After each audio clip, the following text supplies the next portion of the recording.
Most Wear OS watches will track your activity using Google Fit, and this is still an option. But if you want to use Misfit's own watch faces, which are quite useful and well designed, then you'll have to connect the watch to the app and make a Misfit account.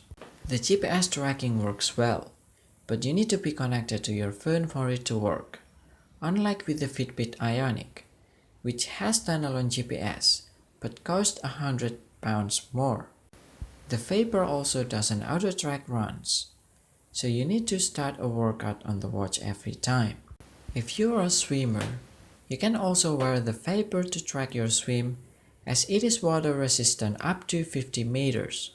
We're not sure that this is quite the right device for serious swimmers, as it's a little bit bulky on the wrist, but it's certainly a nice added bonus if you do swim from time to time and are interested in keeping track of that activity. The Misfit Vapor is a decent smartwatch, but it's more of the same considering it was delayed for so long and now faces stiff competition. Here is our review. Since being acquired by Fossil, Misfit has slowed down its output on smartwatches and wearable devices. The Misfit Vapor has been a lot time coming, but it's worth the wait.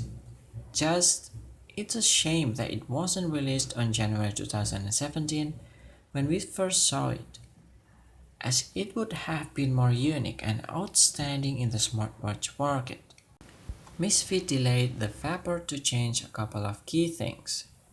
It no longer offers onboard GPS and now runs on Wear OS, formerly Android Wear 2.0, rather than Misfit's own software. These are two quite big changes in taking away a useful but expensive feature and trusting Google's Wear OS rather than using its own design UI like Samsung does with Tizen. Thankfully, the Vapor is an accomplished smartwatch that's one of the better options on the market, but not the best. The Misfit Vapor is available direct from Misfit for £185 or from Argos in the UK and Best Buy in the US. This sets it away below the £329 Huawei Watch 2 and Apple Watch Series 3, but those watches have full GPS and optional 4G. The Skagen Holster is £279 and lacks even a heart rate sensor, so the Vapor is better value in this sense. The Misfit Vapor is a really good looking device. We love that Misfit has opted to go for the traditional round watch shape and has managed to do so without requiring the flat tower that some other watches including Motorola's Moto 360 suffer from. The screen on the Vapor is 1.4-inch AMOLED with a 326 ppi. The great contrast meant the blacks really are black too and look good against Misfit's red color palette. The watch uses a virtual bezel around the circumference of the screen for navigation between applications and its menus, and using this bezel doesn't cover up the content of the display itself, so it's easy and efficient on such a small screen.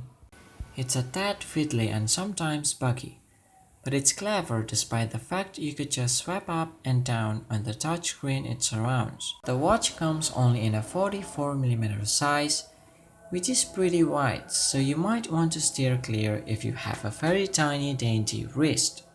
The body is stainless steel and is available in jet black or rose gold.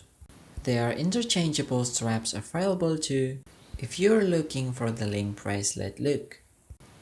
Inside the Vapor is a Snapdragon 2100 processor, which is designed specifically for wearables, as well as 4GB of storage that will allow you to store music on the watch itself. The 2100 is a bit long in the tooth now though, found as it is also in the LG Watch Sport and Huawei Watch 2.